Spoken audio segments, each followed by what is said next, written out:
Africa 24 est créé pour d'abord valoriser l'information africaine qui doit être accessible aux Africains.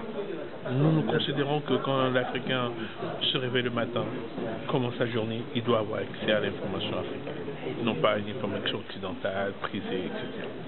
Africa 24 n'est pas une réponse à qui que ce soit, elle est juste une construction de l'Afrique. Et cette construction doit se faire dans chaque pays. C'est pour ça qu'il nous semble logique à terme et qu'un forum comme ça nous permet de rencontrer les différentes personnalités, que Africa 24 s'installe. Et je pense que Sa Majesté, le roi futur assiste, l'a dit à plusieurs reprises. Là, les Africains, la solution de l'Afrique, c'est l'Afrique.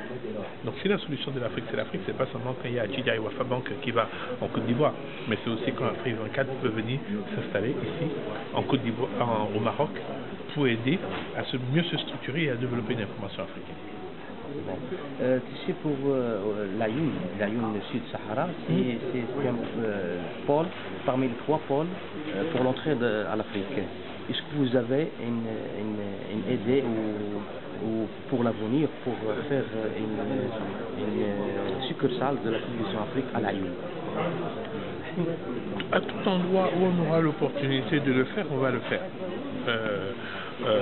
En sachant que, vous savez, quand on parle généralement de l'Afrique, on a toujours tendance à vouloir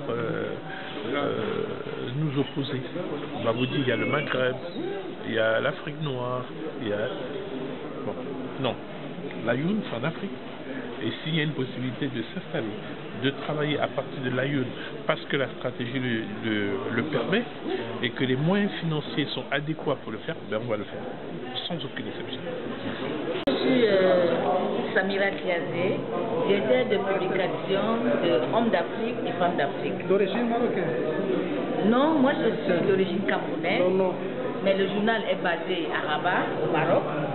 Bon, je suis ici pour le forum des médias, le thème étant l'opportunité et l'image de l'Afrique. Bon, mon point de vue, je suis arrivé là, la qualité des débats est pas mal, c'est vrai que certains dérapent, mais le but de sujet,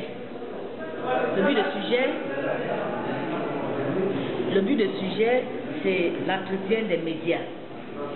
Les dirigeants africains, ils ne font pas confiance aux médias africains. Ils ne veulent pas investir sur les médias africains.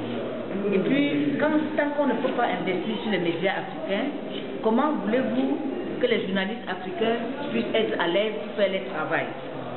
C'est cet handicap que nous avons en Afrique. Le problème en Afrique, c'est nous-mêmes.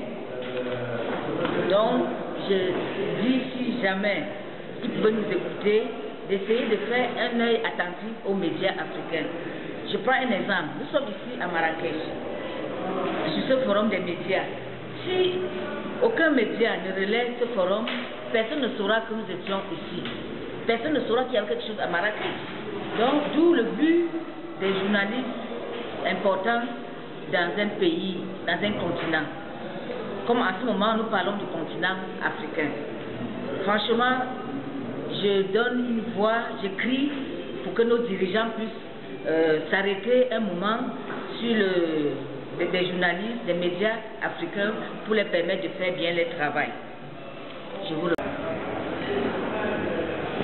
Je me présente, je suis Thomas Dessambi, je suis journaliste ivoirien et je travaille en ce moment sur le média public qu'on appelle RTI, la radio-diffusion télévision ivoirienne en Côte d'Ivoire. Naturellement, je salue l'initiative que le Maroc a eue en organisant ce forum sur le continent africain, sur son image, sur les opportunités. C'est pour moi une des premières initiatives à laquelle je prends part. Je dois dire que j'ai déjà pris part à ces genres de rencontres, mais organisées par les Américains et aux États-Unis. Et savoir que le Maroc, dans l'organisation que je suis en train d'apprécier, a pu réunir des Africains de toute langue, de toute civilisation, de toute culture, pour que nous puissions parler de l'Afrique qui est notre continent est à saluer. Mais s'agissant naturellement des médias, hier j'ai eu à me prononcer sur Africa 24 et dire que rien que par la dénomination, le nom même de Africa 24 nous faisait penser que c'était une pâle copie de France 24. Non seulement l'appellation, la dénomination, mais là où se trouve même le siège d'Africa 24.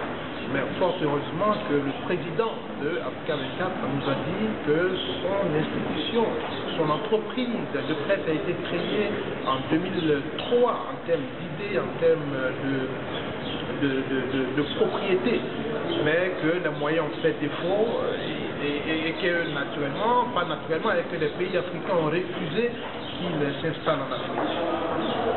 Aujourd'hui, il est un modèle pour nous, mais ce que nous souhaitons, qu'après ce niveau de croissance de son entreprise, qu'il revienne, qu'il vienne installer son siège ici en Afrique et naturellement avoir des bureaux, soit à Paris, ailleurs, parce que pour nous, cette Afrique que nous voulons voir développer ne peut l'être que par des Africains qui valorisent leur sol. Et à partir naturellement de leur sol, peuvent émettre des images fortes de l'Afrique, plutôt que peut-être de s'asseoir loin de l'Afrique et penser être en train de travailler pour l'Afrique et penser être expert sur les questions africaines. Donc nous avons échangé. Moi personnellement, en tant que citoyen, en tant que journaliste, je reste convaincu qu'il est bon pour nous peut-être d'aller apprendre ce que les autres enseignent, mais toujours revenir ici en Afrique pour additionner avec ce que nous avons ici et créer les conditions de notre propre développement, de notre propre épanouissement. Et j'ai mon voisin malien qui disait ce matin qu'il ne faut pas désespérer, les choses bougent. Hier, le président allait se faire soigner en Occident.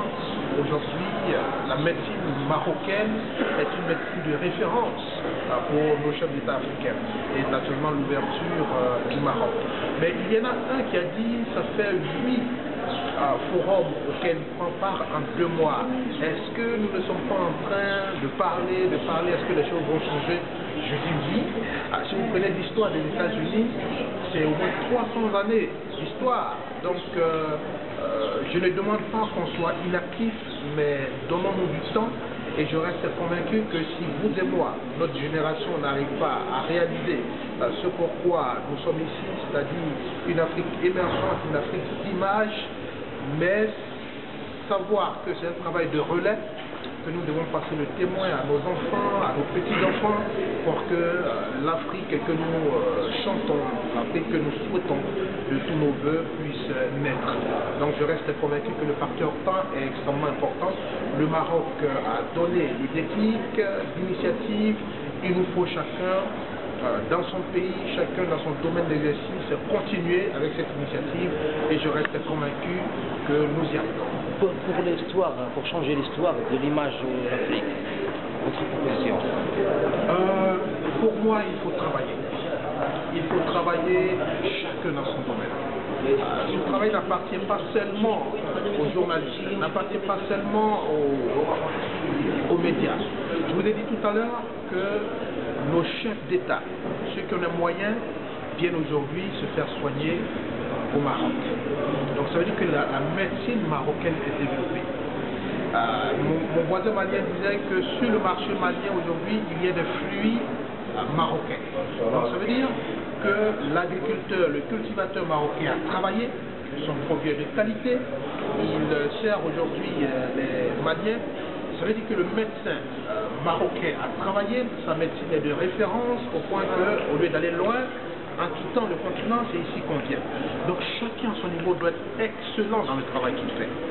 Qu'on soit avocat, qu'on soit agriculteur, qu'on soit médecin, qu'on soit étudiant, chacun doit être excellent d'abord. Et une fois que nous sommes excellents, nous sommes très à l'aise de parler de nous-mêmes. Nous sommes très à l'aise d'aller à des forums internationaux, à des forums mondiaux pour dire voici ce que je sais faire, voici ce que j'ai fait. Pour moi, c'est la meilleure